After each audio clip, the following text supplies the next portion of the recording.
So in basketball on offense, every team has three types of players. You have creators, you have finishers, and you have connectors. Now, ideally, you would like your two best players to be creators, but that's not always the case. Now, if we look at the Golden State Warriors, who just acquired Dennis Schroeder because they needed another creator, because before they only had one in Steph Curry. But if you look at this Warriors team, they have a bunch of connectors, right?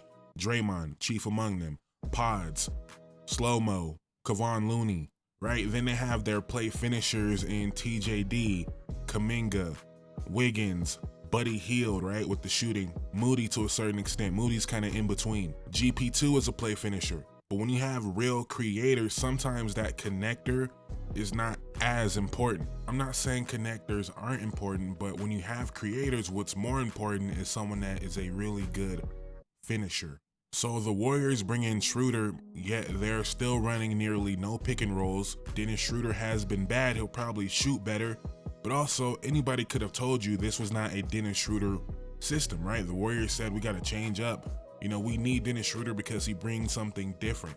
But they're not really using him as something different. They're using him like a play connector. And when I speak on the Warriors system, it's not really Steve Kerr. I mean, it is Steve Kerr because he's the coach, but it's really Steph Curry and Draymond that want to play this particular way. A way that really sucks the life out of everybody else on the court as they watch Draymond and Steph just play catch with each other or play ring around the rosy as they screen and rescreen and screen and rescreen. It's cool when it works. When it doesn't work, you alienate everybody else on the court. I remember years ago, people would say, man, it must be so much fun to play with Steph Curry, to play in that system. Not really. Nobody really has the freedom to just go out there and play basketball in this system, in large part because of Draymond Green and his importance in the offense. A guy like Kuminga, whose first instinct should always be attack, attack, attack. Every time he catches the ball, he has to wait and see, do I give it back to Draymond at the top of the key so he could wait for Steph Curry to come off this curl? And then when it doesn't work, they're going to pass it back to me and I'm going to take a bad shot, and then I'm going to be the one that doesn't understand basketball, that has no IQ, that doesn't know I should be looking for Steph Curry every single time down the court and not playing basketball freely at all. And Draymond, to me, more than Steph, is a huge part of that problem, because even when we see Kevon Looney in that Draymond role, it's quicker, right?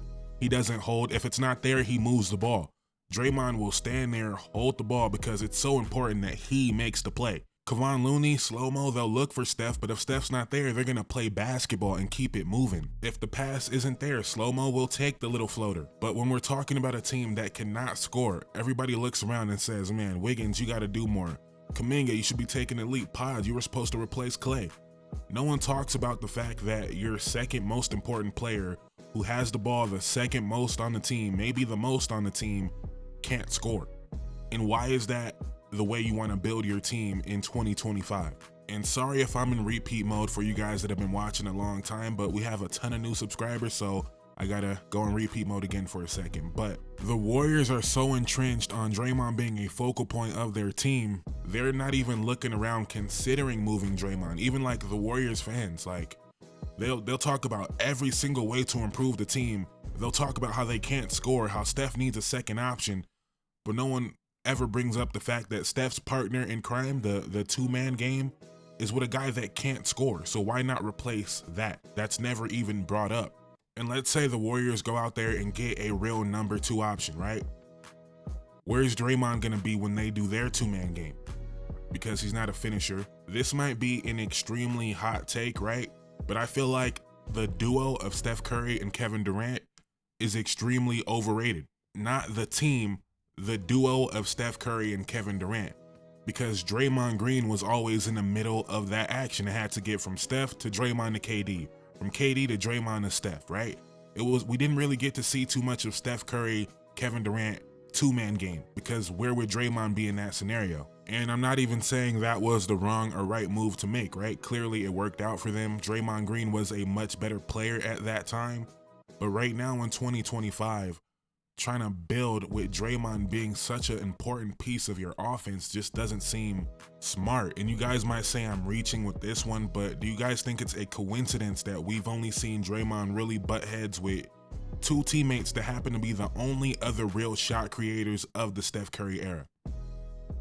Kevin Durant, Jordan Poole. They haven't had any other real shot creators, guys that would take the ball out of Draymond's hands, guys that didn't need Draymond to get them open, guys that made Draymond's role feel less important. I don't think it's a coincidence that we've seen Draymond run both of them out of Golden State.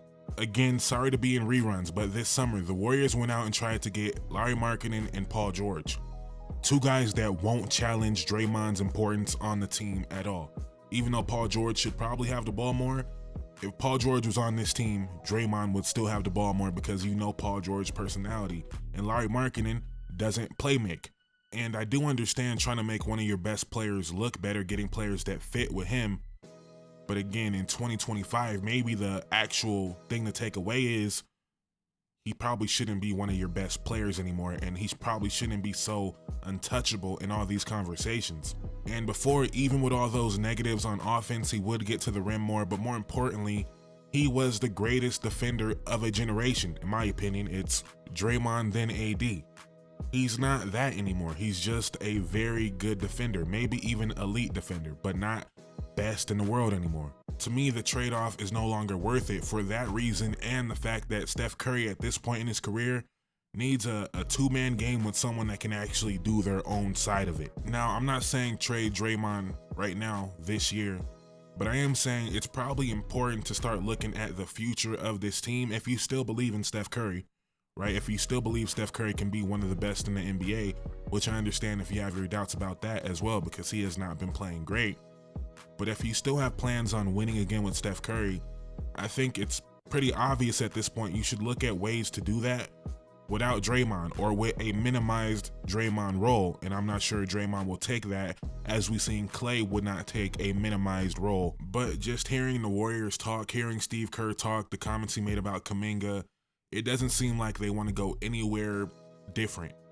You know, even though they brought in Schroeder, it seems like they still want to run this same tired offense. And the bigger problem is if you run this offense with anybody not named Draymond, where is Draymond on the court? Because he's not finishing plays, he's not shooting, and he's not finishing at the rim. And the other part of it is the Warriors' best lineup is clearly Draymond Green at the 5, but he can't physically play the 5 anymore. So we're just gonna play him at the 4 and not play Kuminga at the 4. Like, what are we doing? Like, he's not that good anymore to be making these type of moves to placate him. And not only is he not good enough, your team's not good enough, right? If you're telling me you're actively not playing your best lineup and you're losing, you're 3-11 in your last 14, and you still can't put him at center, you still, like, this would be the time, right? Things are going terribly and you still can't put him at center. What are we doing here? It's clearly not. This is not 2016, it's not 2022. And I know this is probably pointless because Steph Curry would never look Draymond in his eyes and tell him that he's being traded, right? He'd rather just let this all happen and blame it on everybody else, as these guys keep doing. It was Klay's fault, it was Jordan Poole's fault, it was Chris Paul's fault, now it's Kuminga's fault, now it's Pod's fault, right? Next year it'll be TJD's fault that people aren't guarding Draymond. Like, that's one of their biggest problems that they just keep ignoring year after year after year, that you're running a two-man game with a shooter that needs space and you're bringing two to him every single time he interacts with his second option or second best player, whatever. I don't love Kuminga. I don't love Pods. I did love Jordan Poole. I thought Jordan Poole would be an all-star. But I believe it's extremely unfair what Steph Curry, Draymond Green, and Steve Kerr do to these young players. Just watch them play. Watch how alienated they are from the group. It's the Steph Curry, Draymond Green offense that's not working. And then if you guys don't get in where you fit in and just be robots, right? Like my last video, they want these guys to be robots when really they could probably help if you help them help you. The Warriors are doing nothing to help Kuminga, nothing to help Pods. All they know is get the ball to Steph, get the ball to Draymond, and get out the way. And watch nothing happen. Watch them pass it to each other for 15 seconds. That's their offense. So I'm going to leave it there. Again, sorry to be in rerun mode. You might even see me make another video on the situation. The Warriors play the Clippers tonight without Steph Curry. I don't know if Draymond's playing yet. The Warriors are currently 4-1 without Steph Curry. If they go 5-1 without Steph Curry, There might need to be a dialogue about how much more free those guys play. Like when they're not in the Steve Kerr, give Steph Curry the ball. What are you doing? Why are you playing basketball? Give Steph Curry the ball. And they're playing the Clippers, who already beat them twice this year. So we'll see how that goes. Let me know what you think in the comments down below. Please like, comment, subscribe. On the road to 7K, I would greatly appreciate it. Thank you guys so much for watching. I'm out. Peace.